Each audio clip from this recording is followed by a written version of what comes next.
Election commission का अब आगे हर वोटर आई कार्ड को आधार से जोड़ने का प्रयास, इसको लेकर के एक मुहिम चलाई जा रही है। इससे कहा जा रहा है कि ये जो इलेक्टोरल रोल्स हैं, एक तो इसमें फर्जी जो लोग वोटर आई कार्ड बना करके फर्जी मतदान जो होता है उस पर लगाम लगेगी, क्योंकि एक ऑथेंटिक आधार कार्ड से एक वोटर आई कार्ड ही जुड़ पाएगा। कांग्रेस पार्टी ने यह आरोप लगाया था कि खासकर महाराष्ट्र के इलेक्शन में, लोकसभा में भी महाराष्ट्र में और विधानसभा में भी लाखों लाख फर्जी वोटर आई कार्ड बने और वो वोट पड़ा और वो सारा वोट बीजेपी को मिला। ये बात राहुल गांधी ने तो संसद के अंदर भी उठाई है और कांग्रेस पार्टी मानती है कि ये इलेक्टोरल सिस्टम में ये बेईमानी जो है वो हुई है और इसका बीजेपी को लाभ मिला और उसको लेकर कई बार इलेक्शन कमीशन से उन्होंने शिकायत भी की। अब जब इलेक्शन कमीशन ने ये कदम उठाया तो कांग्रेस पार्टी ये कह रही है कि देर आए दुरुस्त आए, ये मांग हम बहुत पहले से कर रहे थे।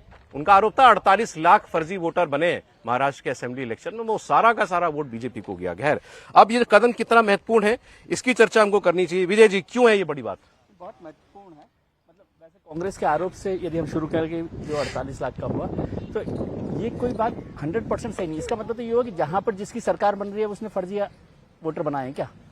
कांग्रेस की भी सरकारें बनी है, विपक्ष की दूसरी पार्टियों की सरकारें भी बनी है, वो मसला नहीं है। लेकिन ममता बनर्जी तो 15 साल से है, वो भी कह रही है कि फर्जी वोटर बन रहे हैं। लेकिन ये महत्वपूर्ण है बात, और इससे बहुत बड़ा एक रिफॉर्म के तौर पर मैं इसको देख रहा हूँ, इलेक्टोरल रिफॉर्म के तौर पर। ये भी कोई 100% प्रूफ नहीं है, क्योंकि आधार कार्ड भी बहुत सारे फर्जी बन रहे हैं, लेकिन एक बड़ी रोक जो है इससे लगेगी।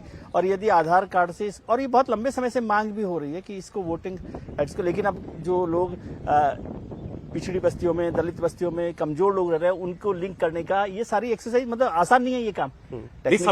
समय लगेगा, लेकिन फिर भी शुरुआत हो जाए तो इससे एक बहुत बड़ा फर्क आएगा। और ये इलेक्टोरल रिफॉर्म के तौर पर मैं एक महत्वपूर्ण कदम के तौर पर देखता हूं। और इलेक्शन कमीशन पर भी ये आरोप से बचेगी कि लगातार ये बात हो रही है। और उन्होंने कुछ और बैठक में जो फैसला किया था, एक था कि जो वोट्स को लेकर चर्चा हो रही थी ना, कि वोटिंग हुई है और उसके बाद नंबर बढ़ जाता है, कट जाता है, तो उस पर भी ट्रांसपेरेंसी ज्यादा बढ़ाने की कोशिश कर रहे हैं। नहीं, वो ये है सर कि हर बूथ पर अधिकतम 1200 वोट ही हो सकते हैं। हाँ, तो वो उसको तो उसमें वो तो वैसे भी है ही, लेकिन वो 1200 से ज्यादा क्या हो रहा है, कुल मिलाकर टोटल कैसे हो रहा है। एक चीज मैं समझ रहा हूँ, जब इलेक्शन कमीशन ये कर रहा है और पॉलिटिकल पार्टीज ये कर रही है, जिस पर मैं बार बार कह रहा हूँ कि जब इलेक्टोरल फंड, ये जो हमारे थे बॉन्ड, इलेक्टोरल बॉन्ड को जब बंद कर दिया सरकार ने, तो चुनावों में पैसा कैसे आएगा, इस ट्रांसपेरेंसी पर फिर से सबको बैठना चाहिए। ठीक है, चलो वो दूसरा मुद्दा हुआ। मैं आपको कांग्रेस पार्टी का आरोप बता रहा था, तो प्रमोद तिवारी सीनियर नेता हैं कांग्रेस पार्टी के, उन्होंने इस विषय पर अपनी पार्टी की बात रखी है, सुनते हैं। जिस तरह महाराष्ट्र में 48 लाख कार्ड बने, वो सब एक ही पार्टी को गए, और ये बने भी कब? लोकसभा और विधानसभा के चुनाव के बीच। तो तमाम मतदाता लाए गए, बाहर से उन्होंने वोट डाला। एक ही नंबर है, जो नंबर होता है उसका एक ही नंबर पे कई कार्ड बने हुए। तो मैं समझता हूं, आने दीजिए, हम प्रतीक्षा करेंगे इससे कुछ तो प्रतिबंध होगा। और ये हमारी मांग थी इलेक्शन कमीशन से, हमने पहले ही मांगा था, अब पूरा किया। इससे लगता है इलेक्शन कमीशन ने अपनी गलती स्वीकार की। कह रहे हमारी मांग तो पहले से रही है ये। अच्छा, इससे कुछ तो रोक लगेगी फर्जी वोटिंग पर? नहीं, पहली बात तो ये है कि ये अच्छी बात है कि लंबे समय के बाद कांग्रेस किसी बात से खुश हुई। बहुत लंबा समय है, आप याद कीजिए कितने लंबे समय बाद राहुल गांधी, पूरी कांग्रेस, और वो कह रहे हैं कि हमारी मांग है। क्यों कह रहे हैं? क्योंकि उनको 48 लाख याद है। हालांकि राजीव कुमार ने बाकायदा बताया, जिस जिले की बात थी उसके डीईओ ने बताया, और सुप्रीम कोर्ट में आज तक जितनी बार भी गए हैं, एक भी प्रमाण, एक भी वोट के गलत का नहीं दे पाए। पहली बात तो ये तथ्य है, इसको बताना जरूरी है। अब मूल बात ये सही है कि राहुल गांधी लगातार डुप्लीकेसी की बात कर रहे थे, कांग्रेस कर रही थी, और अब उम्मीद है कि उसके साथ वो खड़े रहेंगे। लेकिन तथ्य क्या है? तथ्य ये है कि नरेंद्र मोदी के एजेंडे में फ्रॉम द डे वन था। 2015 में ये पायलट प्रोजेक्ट आया। जब ये पायलट प्रोजेक्ट आया था कि आधार से और वोटर आईडी कार्ड को जोड़ा जाएगा, तो यही कांग्रेस पार्टी और ऐसे ढेर सारे लोग तब कहा करते थे निजता के कानून का उल्लंघन हो रहा है, सुप्रीम कोर्ट चले गए थे, प्राइवेसी की बात कहकर इसके खिलाफ खड़े हुए थे। प्राइवेसी कैसे आ गई? उनका कहना था कि सब कुछ डेटा उसमें जा रहा है और फिर वो जाने किसको चला जाएगा। अब चुनाव आयोग ने बड़ी स्पष्टता से कहा है कि हमने 99 करोड़ में 66 करोड़, ये आप लोग ध्यान में रखिए, राहुल जी की मांग तो ठीक है, लेकिन इस मांग से बहुत पहले 66 करोड़ लोगों ने वॉलंटरली, यानी स्वैच्छिक तरीके से आधार कार्ड अपना वोटर आईडी कार्ड के साथ जोड़ दिया। बचे 33 करोड़, 33 करोड़, उसको भी करने में बहुत ज्यादा मुश्किल नहीं आने वाली। और जो सबसे बड़ी बात है कि जिसको बार बार नरेंद्र मोदी कह रहे हैं, जितना ट्रांसपेरेंट होगा सिस्टम उतना ज्यादा उसकी अकाउंटेबिलिटी की जा सकेगी।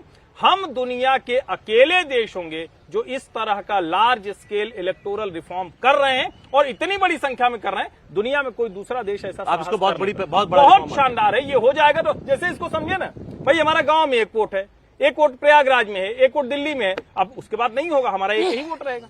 अभी भी एक है, लेकिन तब क्या हम दे सकते थे, अब एक ही रहेगा। फर्जी वोटिंग कैसे रुकेगी? जो फर्जी वोटर आईडी बने हुए हैं अब आप फर्जी आधार बनने लगेंगे। नहीं, एक तो पहली बात तो ये कि फर्जी आधार अभी भी बनाने की कोशिश होती है, उसको रोकना चाहिए, लेकिन वो बहुत नॉमिनल है। और दूसरा, जब आप कहेंगे कि हम फर्जी बनवाना है तो आप आधार कार्ड से जब लिंक है तो दोबारा कैसे करेंगे आप?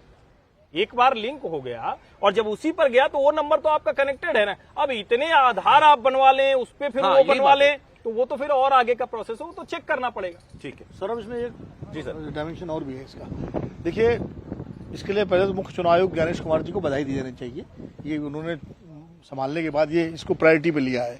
राजीव कुमार जी के बारे में अब क्या कहा जाए, वो तो शेर व शायरी के ज्यादा पारंगत थे, इसलिए उनके बारे में मैं ज्यादा नहीं बोलूंगा, क्योंकि वो कई सवालों का जवाब वो नहीं दे पाए और चले गए। वो उन्होंने कोई संतोषजनक जवाब नहीं दिया, जिसपे उनको उनके पास समय नहीं होता था 6-6 महीने विपक्षी नेताओं से मिलने का। तो वो चूंकि बात गई वाली बात हो गई। लेकिन इसके लिए चुनाव आयोग को बधाई दी जानी चाहिए। और सबसे बड़ी बात है, मतदाताओं के में फर्जी मतदान तो रुकेगा ही, जो वोटर आईडी का दूसरे कामों में उपयोग होता है, तो फर्जी वोटर आईडी कार्ड बना करके लोग रजिस्ट्रियां फर्जी करा लेते हैं, बहुत सारे काम फर्जी पहचान करा पत्र लेते बन हैं, जाता है। पहचान पत्र बन जाता है, उस पर भी रोक लगेगी, क्योंकि फिर कोई सौरभ शर्मा का या विनोद अग्निहोत्री का फर्जी वोटर आईडी कार्ड नहीं बनवा पाएगा। समीर जी कुछ बोल रहे हैं, फिर अगली मेरा खबर कहना है कांग्रेस विरोध नहीं कर रही है, 2015 में इंप्लीमेंट हो जाना सर। जब 2015 में बाद में सुप्रीम कोर्ट ने इस पर रोक लगा दी, जब कांग्रेस ने इसका विरोध किया, अभिषेक मनु संघवी खुद सुप्रीम कोर्ट में चले गए इस मामले को लेकर, इस पर रोक लग गई। मुझे लग रहा है कांग्रेस तब भी समर्थन करती, तो अभी जो चुनाव हुआ था उस समय जो राहुल गांधी जो शिकायत कर रहे हैं उन्हें वो शिकायत करने का मौका नहीं मिलता। लेकिन अब जिस तरीके से इलेक्शन कमीशन ने तैयारी दिखाई है, सुप्रीम कोर्ट भी प्रधानमंत्री खुद कह चुके कि भाई ट्रांसपेरेंसी बहुत ज्यादा होना चाहिए। मुझे लग रहा है ये 6 से 8 महीने का ज्यादा असर कर लिया चुनाव आयोग ने, मान लिया। बाकी मामलों में और दूसरी बात चले गए ना। नहीं, सुप्रीम कोर्ट को फैसला थोड़ी दिया इस पे, रोक थोड़ी लगाई 2015 का सुप्रीम कोर्ट पायलट ने। प्रोजेक्ट है, तभी तो सुप्रीम 66 कोर्ट को करोड़ रोक नहीं लिंक कर लगा। दिया। आधार कार्ड का अब विरोध mandatory बीजेपी ने हो किया था गया। एक समय में, बाद उस आधार कार्ड अच्छा को चलिए माना सर, बात जरा था। कई चीजें समय के अनुसार अच्छा हो कभी गया। विरोध होता है, कभी समर्थन होता है। सर हमारे देश में खूब राजनीति हाँ, होती होती है, है। वो तो हम बात करते ही हैं।